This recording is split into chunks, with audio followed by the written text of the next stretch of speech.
Salut tout le monde, dans cette vidéo, on va vous parler de la sécurité informatique. Alors, c'est quoi la sécurité informatique? C'est une discipline qui se veut de protéger l'intégrité et la confidentialité des informations stockées dans un système informatique. Quoi qu'il en soit, il n'existe aucune technique capable d'assurer l'inviolabilité d'un système. Alors, un système informatique peut être protégé du point de vue logique, avec le développement de logiciels, par exemple, ou physique concernant la manutention électrique. Par ailleurs, les menaces peuvent dériver du programme malveillant qui s'installe sur l'ordinateur de l'utilisateur comme un virus, ou il peut venir à distance. Alors, la sécurité informatique, il se subdivise en deux. Il y a la sécurité logicielle et la sécurité matérielle. Alors, la sécurité logicielle est ce qui procède automatiquement qui procède automatiquement au sur-demande, l'analyse des fichiers et de la mémoire d'un ordinateur, soit pour empêcher toute introduction parasite, soit sur détecter et éradiquer tout virus dans un système informatique. Alors, l'objectif de la sécurité logicielle, c'est de protéger vos données contre les utilisateurs malveillants, et il existe 3 propriétés à assurer: la confidentialité, l'intégrité et la disponibilité. Alors, la confidentialité, se prémunir contre l'accès illicite à l'information par des personnes non autorisées et peut être piratée, détournée, etc. Alors que l'intégrité est garantir la qualité de l'information dans le temps et peut être détériorée suite à des erreurs telles que saisie d'informations erronées, voire illicite destruction partielle ou totale de l'information, etc. Enfin, la disponibilité, c'est offrir à l'utilisateur un système qui lui permette de continuer ses travaux en tout temps, peut être interrompu à la suite d'un sinistre tel que la panne, la rupture physique du réseau, l'erreur et la malveillance, etc.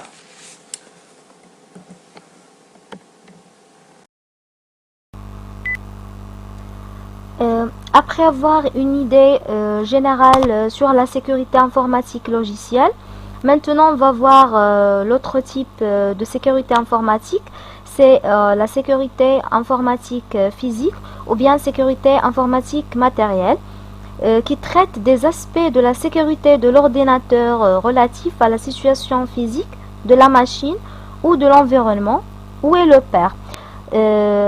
Par ailleurs, la sécurité physique est importante parce que les attaques physiques représentent la moitié des attaques qu'un système informatique subit. Alors, il y a plusieurs types des attaques physiques ou bien des risques physiques, tels que les incendies, les vols de matériel informatique, le sabotage humain dû aux accès non autorisés. Il y a aussi les dégâts des eaux, aussi les problèmes d'électricité.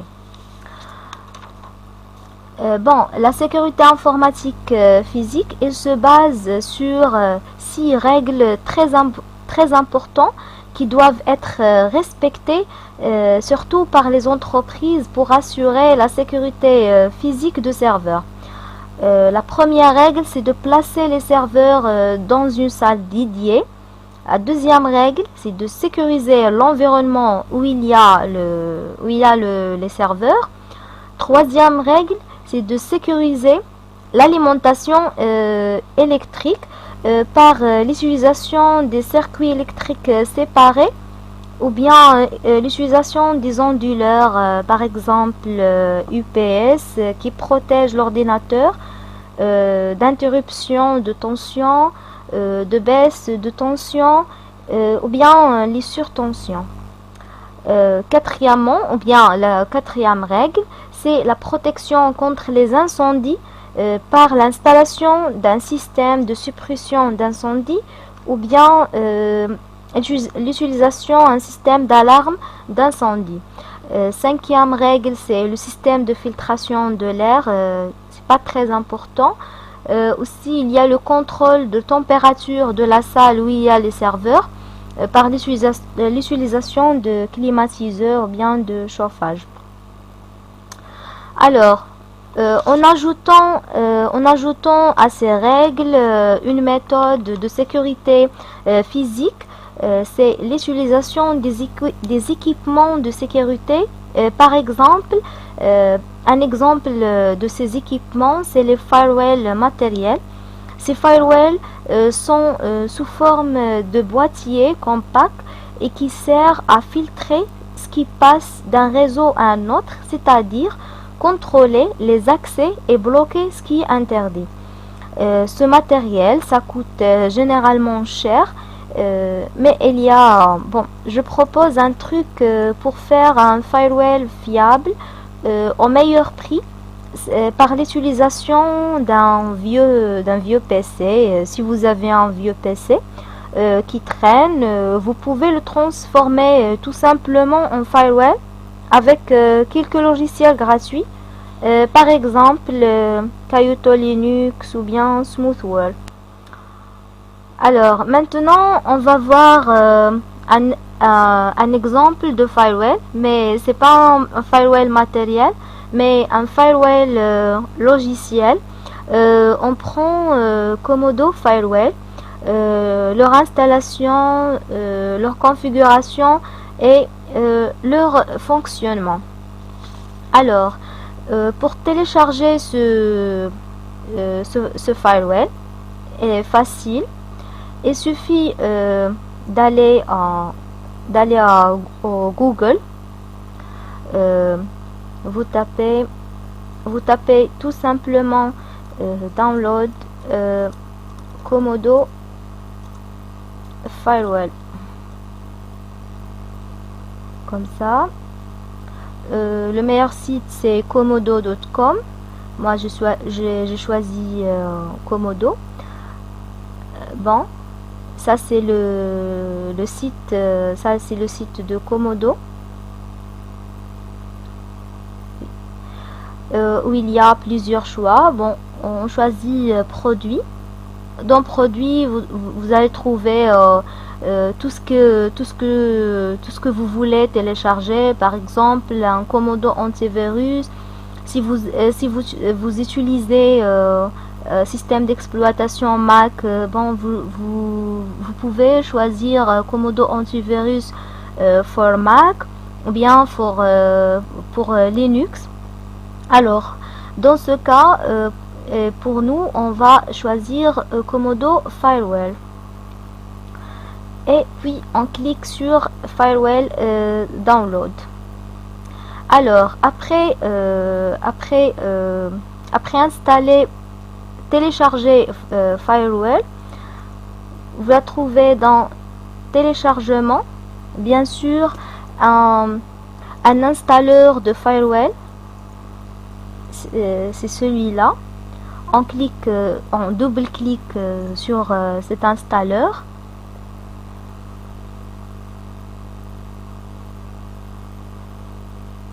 Oui, pour l'exécuter, on est d'accord pour exécuter.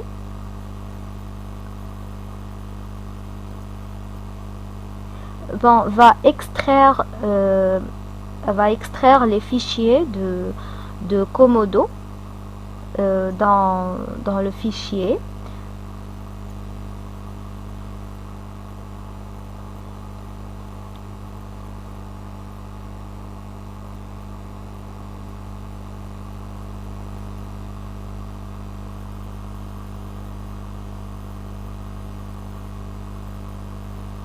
En attendant l'extraction des fichiers, ça c'est fait. Alors il y a une page qui s'affiche. Oui, l'autorisation de ce fichier d'installer. Oui, il y a cette page qui s'affiche. Ça, c'est des choix supplémentaires qu'on peut choisir, comme bon, c'est des choix facultatifs. Bon, vous pouvez choisir si vous avez intéressé par un choix. Bon, clic suivant. Et puis accord et mise à jour, accord et mise à jour. Et puis le logiciel Komodo Firewall va s'installer après un redémarrage de PC pour validation d'installation de Komodo. Alors pour moi, j'ai déjà installé Komodo sur mon ordinateur. Bon, il y a cette page qui s'affiche avec un double clic.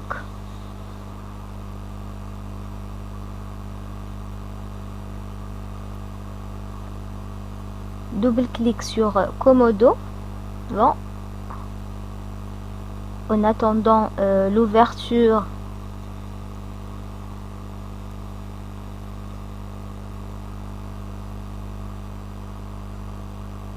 ou bien on peut choisir comme ça, clic droite et ouvrir.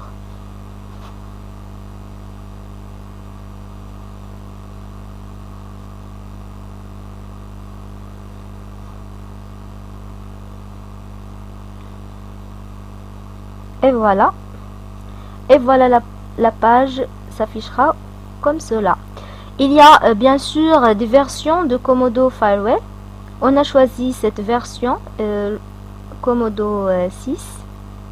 Alors, cette page, elle est composée par deux blocs qui sont très intéressants. C'est le bloc de pare-feu. Il y a aussi les intrusions bloquées et les dernières mises à jour faites. Pour moi, il y a 18 minutes qu'elle a fait le mise à jour. Dans cette case, on peut savoir les intrusions bloquées. Bon, il y a pour moi deux intrusions qui sont bloquées et un fichier inconnu.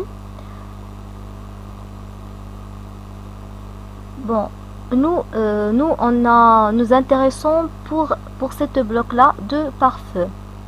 On fait un clic. Bon, dans cet angle de pare-feu, on voit les entrants, ça veut dire les connexions entrants et les sortants, les flux entrants et les sortants. Et ici, on a et si vous avez les programmes en cours d'utilisation, pour moi, il y a uTorrent, Chrome et Avast.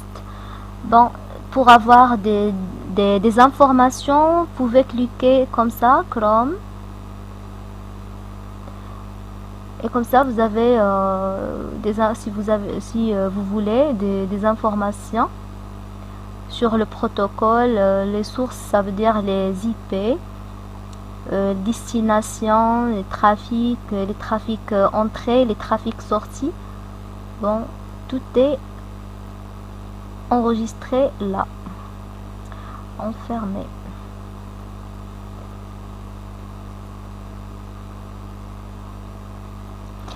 Bon, il y a aussi, si vous voulez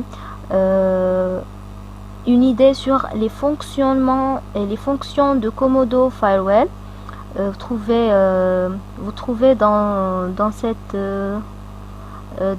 page les différentes fonctions, les fonctions générales, l'analyseur, les journaux, bon, les mises à jour et tout ça.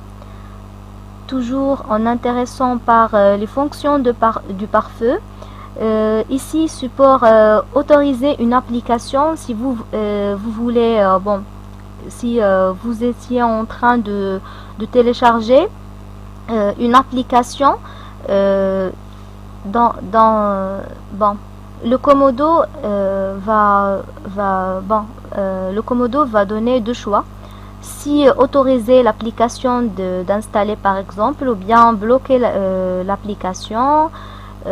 Ici les réseaux, gérer le réseau, ça veut dire le réseau avec que vous avez connecté. et l'EPI, le passerelle et tout. Bon, si vous voulez stopper l'activité réseau, et ici vous trouvez les paramètres avancés si vous voulez changer ou bien choisir la configuration que vous plaît. Bon, vous trouvez là pas mal de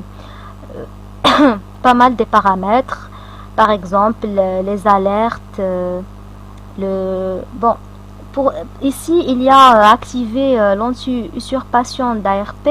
Là, c'est très important de l'activer pour attaquer les virus entrants. Oui. Bon, on fait OK. Vous pouvez choisir. Alors, OK. Ensuite, vous pouvez OK. Ça y est, ça va enregistrer. Alors, et si vous avez un doute, qu'il y a un virus dans votre PC, vous pouvez tout simplement passer de mode bloquer tout. Ça veut dire d'arrêter la connexion, d'arrêter les entrants, et comme ça vous allez voir que les entrants vont stopper, la connexion aussi va s'arrêter.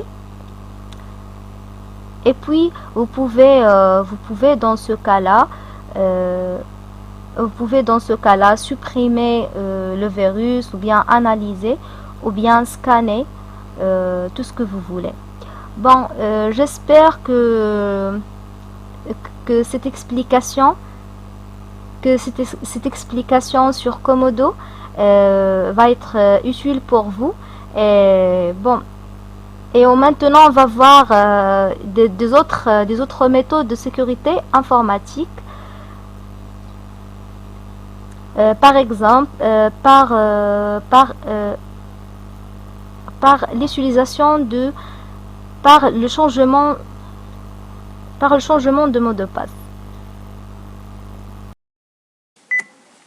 Pour des raisons de sécurité, il est important de changer le mot de passe de votre routeur.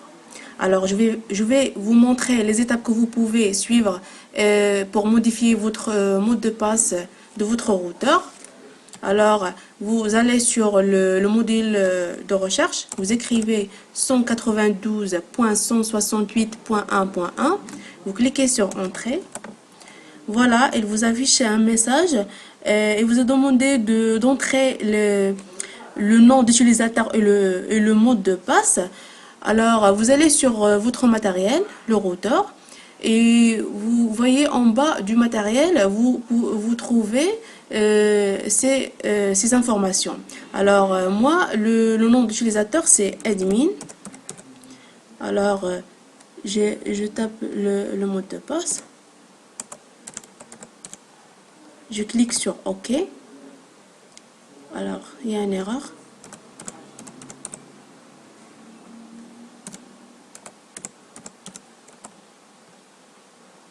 Voilà. Et voilà, il nous affiche un page qui contient des informations sur mon réseau. Alors, ce sont des informations sur le périphérique. En attendant qu'il affiche des informations dans cette colonne, je vais actualiser. Voilà. Alors, ici, il y a des informations sur le périphérique. Voilà, l'interface, les descriptions, le pare-feu, il était activé, l'état déconnecté, statistique. Voilà, combien des erreurs. Ici, on a 0, et ici, on a 13, et les pertes, il y a 0, 0. Alors, je passe sur, en cliquant sur son fil. Ici, vous pouvez modifier votre nom d'utilisateur. Moi, je l'ai déjà nommé Sonné, donc je ne veux pas le modifier. Alors, je clique sur Sécurité. Voilà, ici, il vous affiche comment vous pouvez modifier votre mot de passe. Voilà, et on clique ici pour afficher le mot de passe ancien. Voilà, j'ai déjà mon mot de passe ancien, c'est GOS 2015. Alors, vous cliquez, vous modifiez votre mot de passe et vous cliquez appliquer enregistrer. Et votre connexion a été déconnectée. Vous retapez le mot de passe que vous avez rentré ici et ça va marcher. Voilà, c'est une petite présentation. J'espère que cette vidéo vous a été utile. Merci.